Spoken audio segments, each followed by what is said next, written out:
les cas, une des questions qu'on me pose souvent par rapport à la création d'un monde, c'est par où commencer. Et c'est vrai que quand on s'assoit devant sa feuille de papier ou devant son ordinateur en se disant « Voilà, ça y est, j'ai un monde à créer », ça peut paraître tellement vaste qu'on se dit « Mais par quel bout est-ce que je vais prendre ça? Est-ce que je vais commencer par les peuples? Est-ce que je vais commencer par les paysages? Est-ce que je vais commencer par telle ou telle coutume? » Et il n'y a pas une réponse meilleure qu'une autre. J'aimerais simplement vous donner, moi, ma façon de fonctionner. Ce que je trouve intéressant quand je commence à créer un monde, c'est de commencer par la carte de ce monde. Pourquoi la carte? Parce que je trouve que ça me donne les contours de ce monde. Ce que je vais créer dedans, ça va dépendre est-ce que du climat, d'un petit peu de est-ce que c'est un monde très vaste, est-ce que c'est un monde beaucoup plus restreint. Comment est-ce que, quelle est l'organisation de ce monde-là? Est-ce qu'il y a plusieurs planètes? Est-ce que voilà. Alors je commence en général par la carte de mon monde imaginaire. Et je pense que c'est un bon point de départ. Alors on peut se dire, un des problèmes qu'on peut rencontrer, c'est se dire si je mets les limites de ce monde-là, ensuite je vais être restreint par ces limites, je vais pas pouvoir exercer ma créativité comme je veux. Et si là j'ai fait une île et finalement je me rends compte que c'est une erreur. Alors, j'aimerais vous rassurer, si vous vous posez cette question, c'est exactement la même chose que quand vous écrivez votre roman. Quand on écrit un roman et qu'on commence à planifier ses scènes, à planifier les moments clés de son roman, on peut avoir la même crainte en se disant « Mais qu'est-ce qui se passe si je me trompe, si je me rends compte au bout d'un moment que je me suis trompée ?» Alors d'abord, première réponse, vous pouvez toujours changer.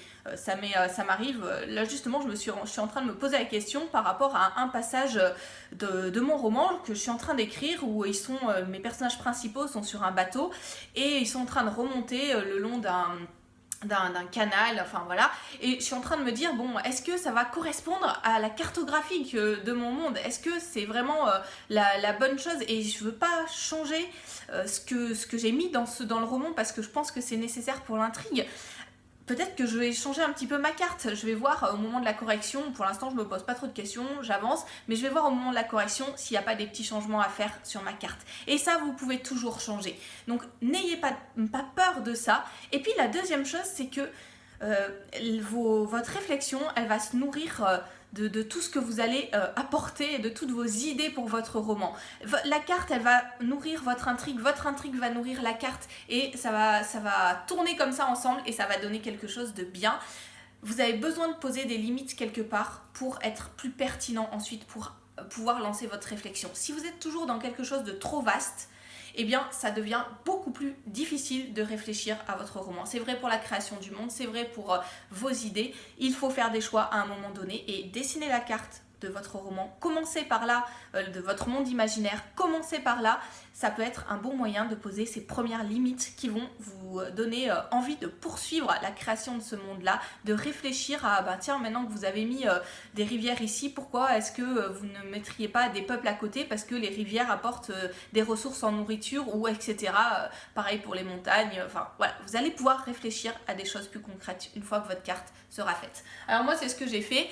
J'ai commencé, alors ça c'est la carte que j'avais créée pour mon roman Terres Interdites, donc le premier tome de ma saga. Et puis j'ai créé pour le deuxième tome un monde bien plus vaste.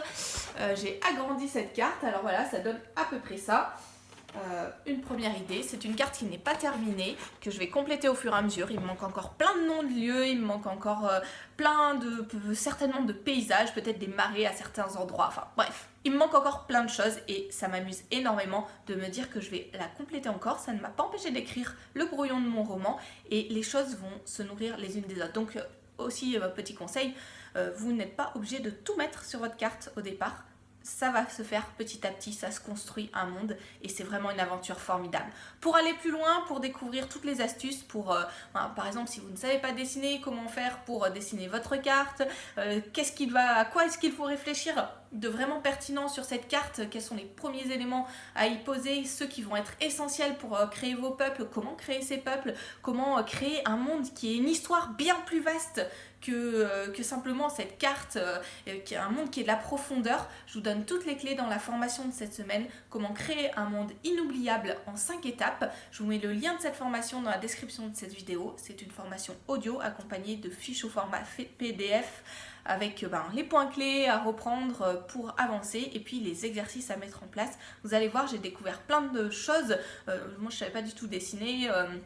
C'est pas du tout mon domaine. Il y a plein d'éléments que je pensais, auxquels j'aurais même pas pensé comme ça spontanément, que j'ai découvert au cours de mes recherches, et je vous partage tout ça dans cette formation.